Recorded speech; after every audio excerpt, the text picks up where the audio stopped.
Conta um Conto apresenta de Gustave Flaubert, Bibliomania, narração Marcelo Fávaro. Numa rua estreita e sem sol de Barcelona vivia, pouco tempo atrás, um desses homens de fronte pálida, olhar baço, vazio, um desses seres satânicos e esquisitos como Hoffmann desencavava de seus sonhos. Era Giacomo, o livreiro. Tinha 30 anos e já passava por velho e gasto. Era alto, mas curvado como um idoso.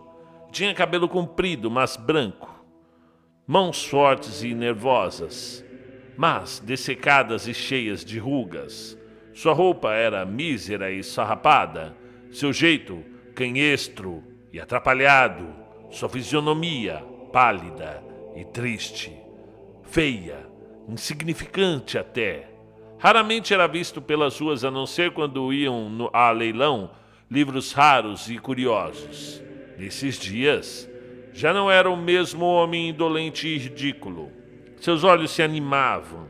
Ele corria, andava, trepidava. Só a custo continha sua alegria, suas inquietações, suas angústias e sofrimentos. Voltava para casa ofegante, esbaforido, sem fôlego. Apanhava o livro querido, acariciava-o com os olhos, olhava para ele e o amava, como um avaro o seu tesouro, um pai sua filha, um rei sua coroa. Aquele homem nunca falara com ninguém, a não ser com alfarrabistas e adeleiros. Era taciturno e sonhador, sombrio e triste. Tinha um único pensamento, um único amor, uma única paixão: os livros. E aquele amor, aquela paixão queimavam-no por dentro, consumiam-lhe os dias, devoraram-lhe a existência. Os vizinhos não raro avistavam à noite, pelas vidraças do livreiro, uma luz que vacilava, avançava e se afastava, subia e às vezes se apagava, e então ouvia bater à porta. Era Giacomo, vindo acender sua vela assoprada por algum folheto. Aquelas noites febris e abrasantes, ele as passava com seus livros. Corria pelos depósitos, percorria as galerias de sua biblioteca, extasiado e maravilhado, e então se detinha, cabelo em desalinho, olhos fixos e brilhantes. Suas mãos tremiam ao tocar os livros nas estantes, ficavam quentes e úmidas. Apanhava um livro, virava-lhe as folhas, tateava-lhe o papel, examinava-lhe os dourados, a capa, as letras, a tinta, os vincos e a composição do desenho da palavra finis. Depois trocava-o de lugar, punha-o numa prateleira mais alta e ficava horas a fio, mirando-lhe o título e a forma. Ia então até os manuscritos, pois eram seus filhos diletos. Apanhava um, o mais antigo, o mais gasto, o mais sujo. Contemplava o seu pergaminho com amor e felicidade. Cheirava-lhe a poeira santa e venerável, e suas narinas se inflavam de alegria e orgulho, e um sorriso lhe vinha aos lábios. Ah! Era feliz aquele homem, feliz em meio àquela ciência toda de que mal compreendia o alcance moral e o valor literário. Feliz em meio àqueles livros todos. Passeava os olhos pelas letras douradas, as páginas gastas, o pergaminho decorado.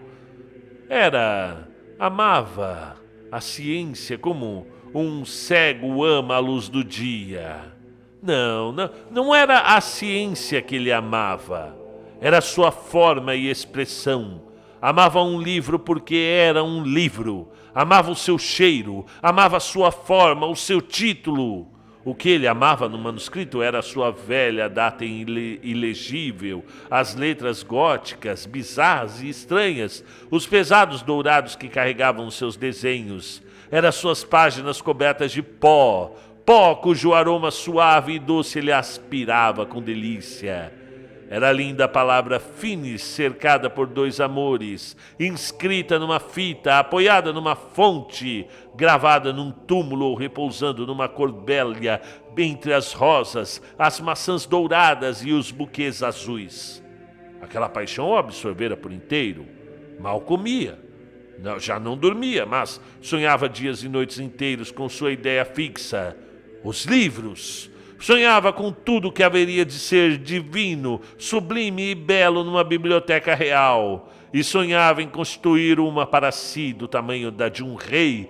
Quão livremente respirava, quão orgulhoso e soberbo se sentia ao mergulhar a vista nas imensas galerias onde seu olhar se perdia nos livros. Se erguia a cabeça, livros. Se abaixava, livros. À direita, à esquerda, mais livros. Passava em Barcelona por um homem estranho e infernal, sábio ou feiticeiro. Mal sabia ler. Ninguém ousava falar com ele. Tão severa e pálida era sua fronte. Tinha um aspecto mau e traiçoeiro. Embora nunca tivesse encostado numa criança para molestá-la, verdade é que nunca dera esmola. Guardava todo o seu dinheiro, todo o seu bem, todas as suas emoções para os livros. Tinha sido monge e por eles abandonara a Deus. Mais tarde, sacrificou-lhes o que os homens têm de mais caro depois de Deus: o dinheiro. E então deu-lhes o que se tem de mais caro depois do dinheiro: a alma. De uns tempos para cá, sobretudo, suas vigílias andavam mais longas. A lâmpada de suas noites era vista até mais tarde ardendo sobre os livros. É que agora ele possuía um novo tesouro, um manuscrito. Certa manhã, entrou em sua loja um jovem estudante de Salamanca. Parecia ser rico, pois 2 lacaios seguravam sua mula à porta de Giacomo. Usava um gorro de veludo vermelho e anéis brilhavam em seus dedos. Não tinha, porém, esse ar de presunção e nulidade habitual nas pessoas que têm criados agaloados, belos trajes e cabeça oca. Não, aquele homem era um sábio, mas um sábio rico. Ou seja, um homem que em Paris escreve em mesa de mogno, possui livros com cortes dourados, pantufas bordadas, curiosidades chinesas, um hobby, um relógio de ouro, um gato dormindo no tapete e 2 ou 3 mulheres que lhe pedem para ler seus versos, sua prosa e seus contos. E dizem: você tem espírito, achando que não passa de um fátuo. Os modos daquele cavalheiro eram polidos, e ao entrar saudou o livreiro, fez profunda reverência e perguntou em tom amável: mestre, o senhor não teria uns manuscritos? O livreiro ficou embaraçado e respondeu balbuciando: mas, meu senhor, quem lhe disse isso? Ninguém, mas eu imaginei. E colocou sobre a escrivaninha do livreiro uma bolsa cheia de ouro, que ele fez ressoar, sorrindo como todo homem ao tocar em dinheiro que lhe pertence. Sim, senhor, é verdade, retornou o Giacomo.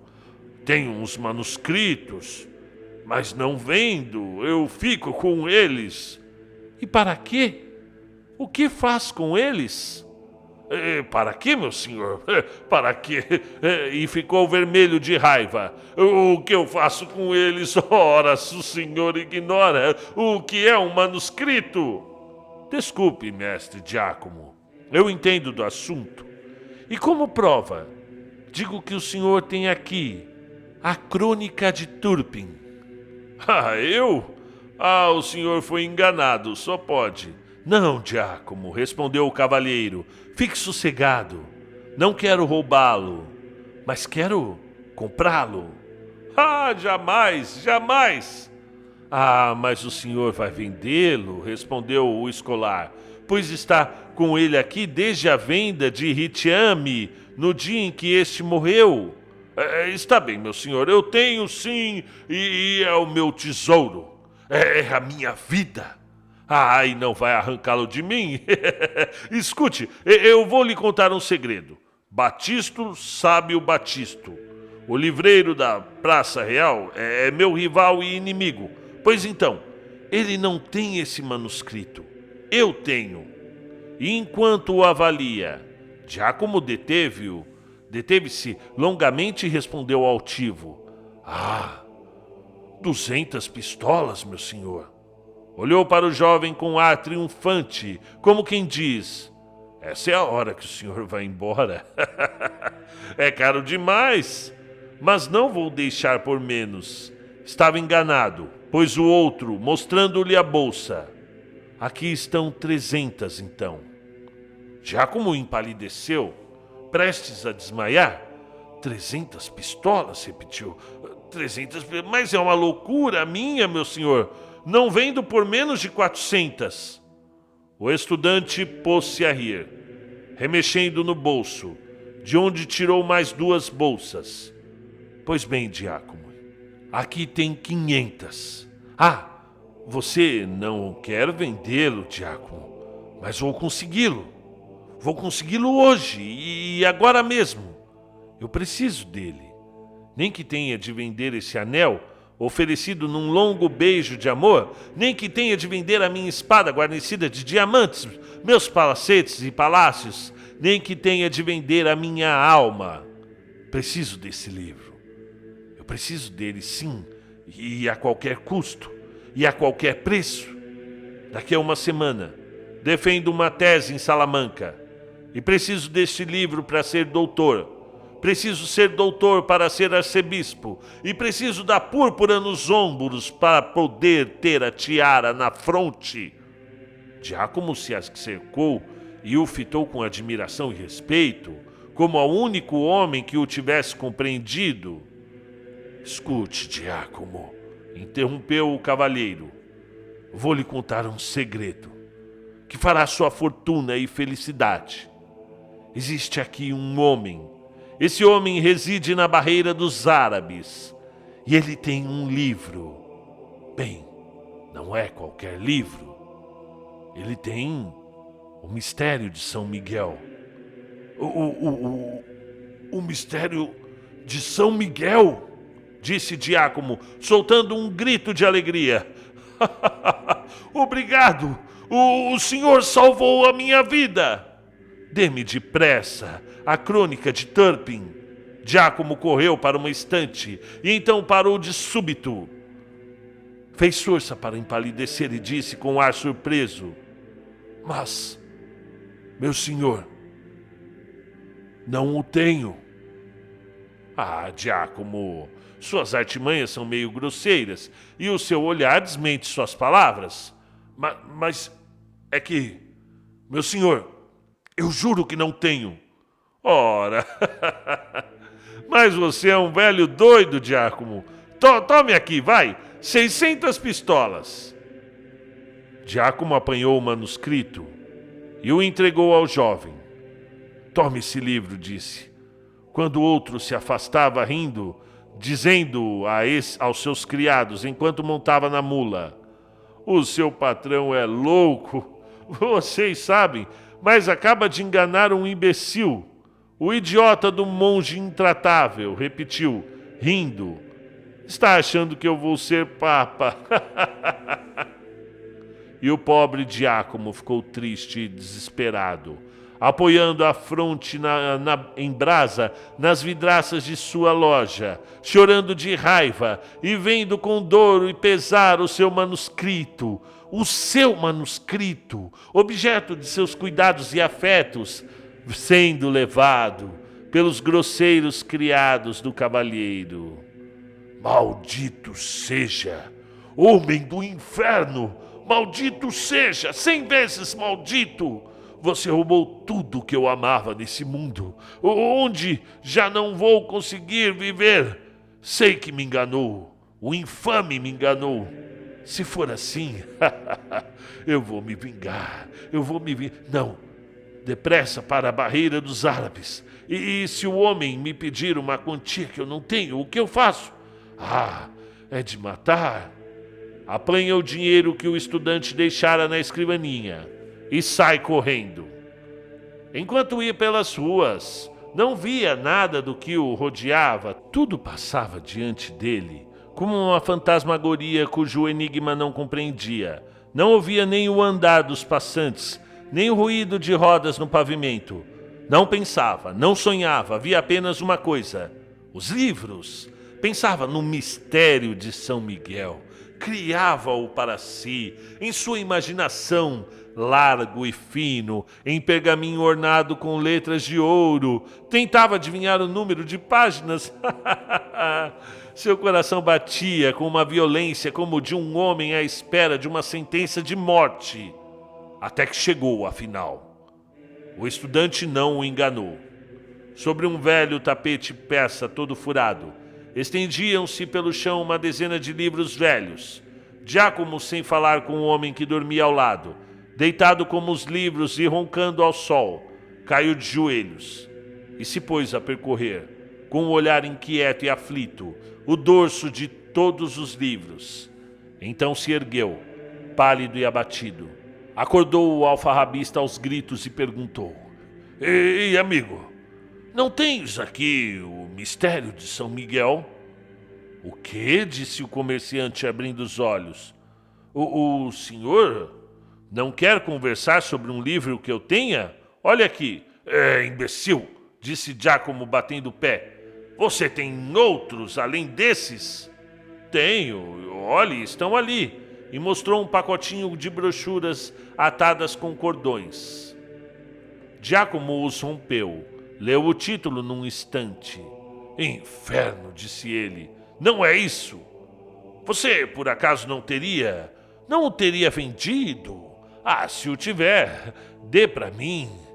Dê. Vamos, 100 pistolas. 200. Quanto quiser. O alfarrabista, olhando para ele espantado. O senhor talvez esteja falando de um livrinho que dei ontem, por 8 maravedes, ao vigário da Catedral de Oviedo?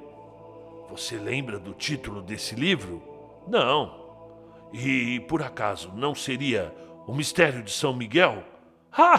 Era isso mesmo. Giacomo se afastou alguns passos e caiu na poeira como um homem cansado de uma assombração que o atormenta.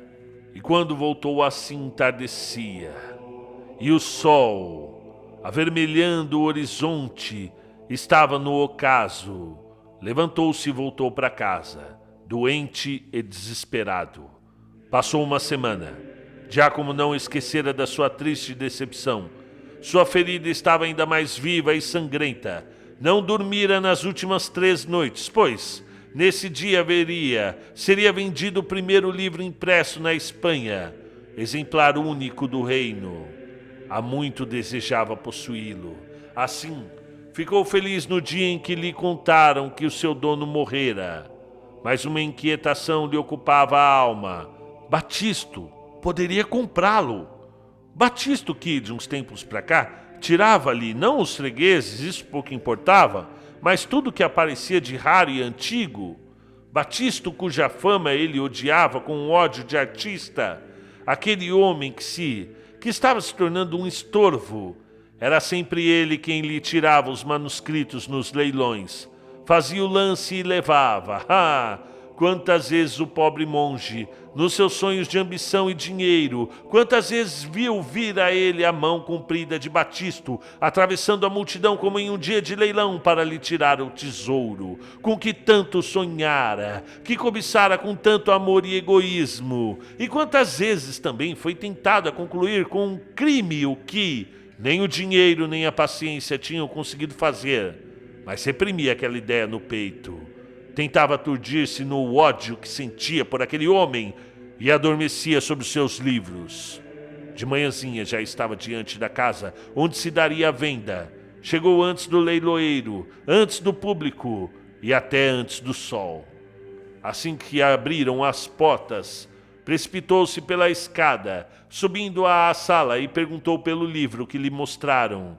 Já era uma alegria. Nunca vira um livro tão belo e que o deleitasse tanto.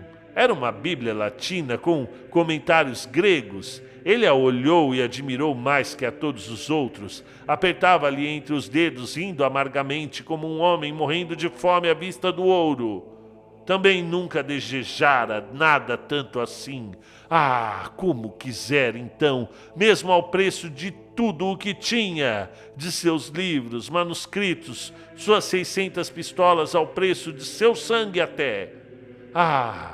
Como quisera ter aquele livro, vender tudo para ter aquele livro, ter somente aquele, mas tê-lo só para si, poder exibi-lo a toda a Espanha com um riso de insulto e piedade pelo rei, pelos príncipes, pelos sábios, por Batisto, e dizer: é meu esse livro, e segurá-lo nas mãos a vida inteira, e apalpá-lo como o que está tocando agora, e senti-lo como o que está sentindo, e possuí-lo como o que está olhando.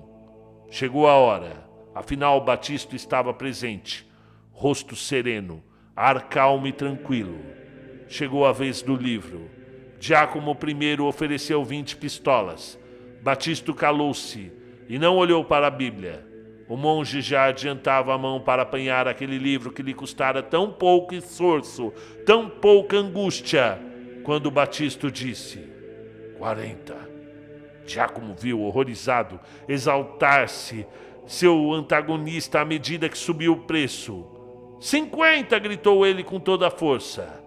60, gritou Batisto. 100, 400, 500, acrescentou o monge com fúria enquanto ele trepidava de impaciência e raiva. Batisto exibia uma calma irônica e maldosa. A voz azeda e rachada do pregoeiro já repetira 3 vezes: 500. Giacomo já se apegara à felicidade, quando um sopro, vocês imaginem, vindo dos lábios de um homem, o levou ao desmaio. Pois o livreiro da Praça Real, apressando-se na multidão, disse: 600. A voz do pregoeiro repetiu: 600, 4 vezes, e nenhuma outra voz lhe respondeu. Avistava-se, porém, uma ponta da mesa, um homem de fronte pálida, mãos trêmulas, um homem rindo amargamente com os risos dos danados de Dante. Baixava a cabeça e punha a mão no peito. Quando a retirou, estava quente e molhada, pois havia carne e sangue na ponta de suas unhas. Passaram o livro de mão em mão para entregá-lo a Batisto. O livro passou por Giacomo, e ele sentiu seu cheiro. Viu-o correr um instante diante dos seus olhos até parar num homem que pegou e abriu, rindo. Então o monge baixou a cabeça para esconder o rosto, pois estava chorando. E ao voltar, seu andar pelas ruas era lento e penoso, e o seu rosto estranho e estúpido, e o seu aspecto grotesco e ridículo, e parecia um ébrio, pois cambaleava. Seus olhos estavam semicerrados, tinha as pálpebras vermelhas e ardentes, o suor lhe escorria pela testa, e ele balbuciava entre os dentes, feito um homem que bebeu demais, tomou além do quinhão no banquete da festa. Seu pensamento já não era seu, vagueava como o seu corpo, sem objetivo ou intento. Estava vacilante, irresoluto, denso e bizarro. Sua cabeça estava quente feito a chama, e sua fronte ardia feito um braseiro. Estava assim embriagado do que sentira. Estava cansado da vida. Estava bêbado da existência. E naquele dia, era um domingo. O povo passeava pelas ruas, conversando e cantando, e o pobre monge escutava as conversas e canções, apanhava pelo caminho os fragmentos de frases, algumas palavras, alguns gritos, mas parecia-lhe ser sempre o mesmo som e a mesma voz. Era um burburinho vago, confuso, um alvoroço bizarro e barulhento que lhe zumbia. Ora, dizia um homem ao companheiro, você ouviu falar no caso do pobre vigário de Oviedo, que foi encontrado estrangulado na cama? Ali um grupo de mulheres tomando a fresca da tarde à porta de casa, e eis que Giacomo ouviu ao passar por ela. Escute, Marta, sabe aquele jovem rico de Salamanca, o Dom Bernardo, aquele que, quando esteve aqui dias atrás, tinha uma mula preta tão bonita e tão bem aparelhada, que ele fazia empinar no pavimento, pois então soube hoje de manhã, na igreja, que esse pobre rapaz morreu. Morreu, disse uma moça. Sim, menina, respondeu a mulher. Morreu aqui, no albergue de São Pedro. Primeiro sentiu dor de cabeça, acabou tendo febre e 4 dias depois foi sepultado. Giacomo ainda escutou muita coisa. Todas aquelas lembranças fizeram-no estremecer e um sorriso feroz veio vagar em sua boca. O monge voltou para casa esgotado e doente. Deitou-se no chão, sobre o banco da escrivaninha e dormiu. E o seu peito estava oprimido.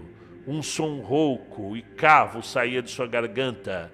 Acordou com febre. Um terrível pesadelo o esgotara-lhe as forças. Já era noite e 11 horas acabavam de soar na igreja vizinha. E Giacomo ouviu os gritos. Fogo! Fogo! Abriu a janela. Foi para a rua e viu, de fato, as chamas que se erguiam para além dos telhados.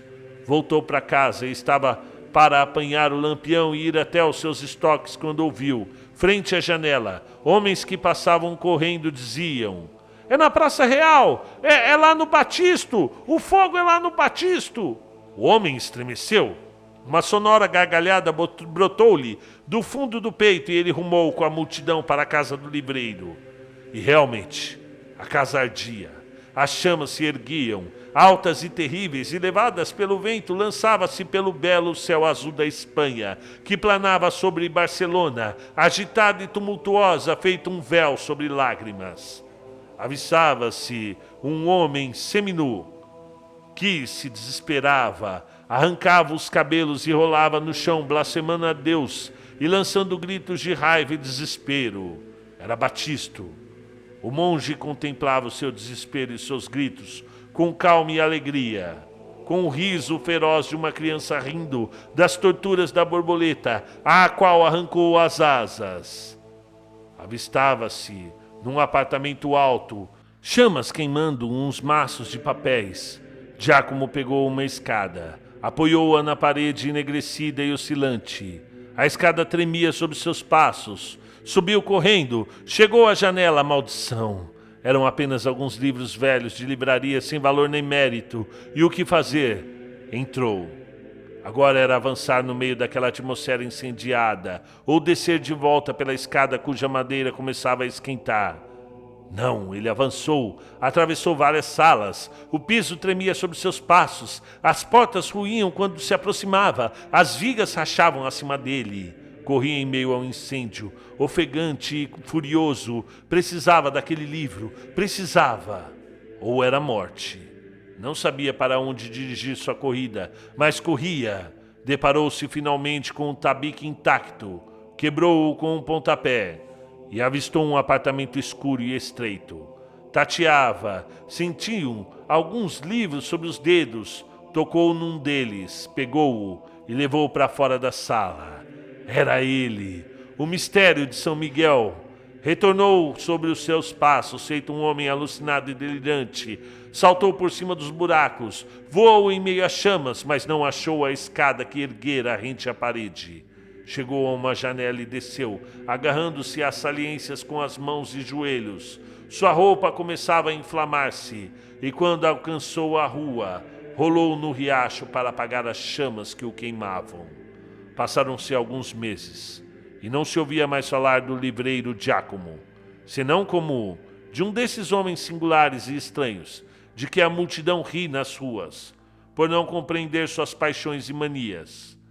A Espanha se ocupava dos interesses mais graves e sérios. Um gênio do mal parecia pesar sobre ela. A cada dia, novos assassinatos e novos crimes, e tudo parecia vir de uma mão invisível e oculta. Era como um punhal suspenso sobre cada teto e cada família. Era gente sumindo de repente, sem deixar nenhum rastro do sangue vertido por seu ferimento. Um homem saía em viagem e não retornava. Não se sabia a quem atribuir aquele horrível flagelo, pois há que se atribuir a desgraça a algum estranho e a felicidade a si mesmo. E com efeito, existem dias tão nefastos na vida, épocas tão funestas para a humanidade que, sem saber a quem cobrir de maldições, grita-se para os céus: Nessas épocas desditosas para os povos é que se acreditou na fatalidade. Uma polícia alerta e diligente tentara descobrir, é verdade, o autor de todos aqueles crimes. Um espião subornado se introduzira em todas as casas, escutara todas as palavras, ouvira todos os gritos, vira todos os olhares e não desvendara nada. O procurador abrira todas as cartas, rompera todos os lacres, vasculhara todos os cantos e não encontrara nada. Certa manhã, no entanto, Barcelona deixou seu traje de luto para ir amontoar-se nas salas de justiça, onde seria condenado à morte aquele que se supunha ser o autor de todos os horríveis assassinatos.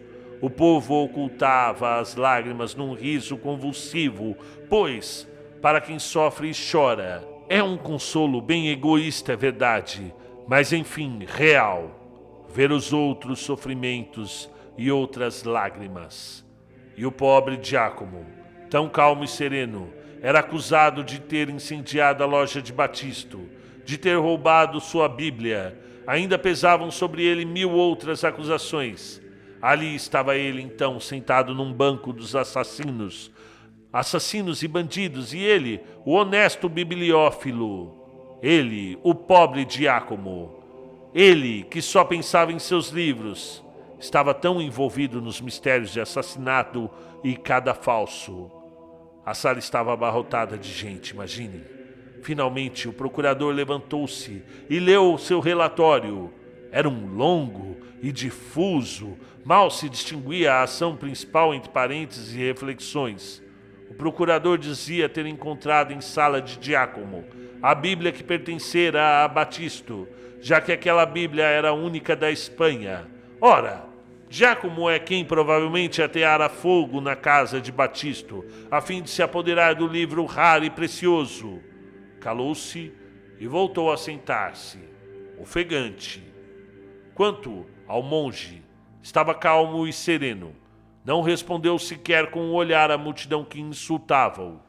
Seu advogado levantou-se, falou bem e longamente. Por fim, quando julgava ter abalado a plateia, soergueu a túnica e dali tirou um livro.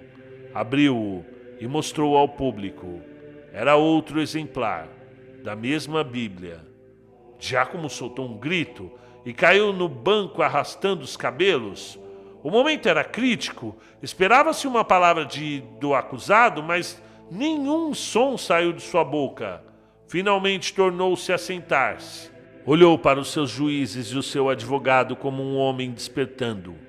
Perguntaram-lhe se ele era culpado de ter incendiado a casa de Batisto. Bem, infelizmente não, respondeu. Não, mas vocês vão me condenar? Condenem-me, eu o suplico. A vida para mim é um fardo. Meu advogado mentiu. Não acreditem nele. Condenem-me. Matei Dom Bernardo. Matei o vigário. Roubei o livro dele. O único livro. Pois não existem dois na Espanha. Senhores, matem-me. Eu sou um desgraçado. Seu advogado aproximou-se mostrando-lhe a Bíblia. Eu posso salvá-lo, olhe. E eu pensando que era o único da Espanha, Giacomo pegou o livro, olhou. Diga que me enganou, maldito seja. E caiu desfalecido. Os juízes voltaram e pronunciaram sua sentença de morte. Giacomo escutou sem estremecer e pareceu até mais calmo e mais sereno. Deram-lhe a esperança de que, se pedisse misericórdia ao Papa, talvez a obtivesse. Ele não quis. Pediu apenas que doassem sua biblioteca ao homem que possuísse mais livros na Espanha. Então, quando o povo já tinha se retirado, Giacomo pediu ao advogado que fizesse a gentileza de lhe emprestar o livro. Este consentiu. Giacomo pegou amorosamente no livro, verteu umas lágrimas sobre as folhas, rasgou-o com fúria. Depois jogou os pedaços no rosto de seu defensor, dizendo: O senhor mentiu, seu advogado. Eu não disse que era o único da Espanha. Fim do conto de Gustave Flaubert. Este conto, pessoal, ótimo, gostei, passou rapidinho, li aqui que não é um conto cansativo de ler. O Flaubert, ele inaugura o realismo, para quem gosta de informações literárias, inaugura a escola literária do realismo com o Madame Bovary, que a gente conhece bastante. É uma das obras mais transportadas para séries e cinema da história, junto com outros grandes clássicos como o Drácula do Bram Stoker, o Médico e o Monstro, o Frankenstein da Mary Shelley, o Sherlock Holmes do Arthur Conan Doyle.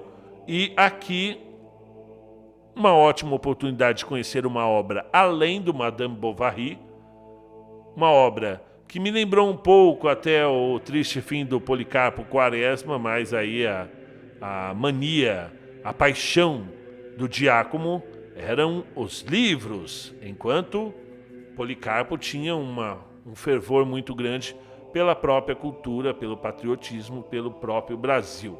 Então, ótima oportunidade, até um conto meio de suspense, que até flerta um pouquinho com o terror, mas de uma maneira ali, né, bem sutil, e um conto muito rico. Muito obrigado quem está ouvindo até agora. Inscreva-se e vamos até a próxima. Tchau.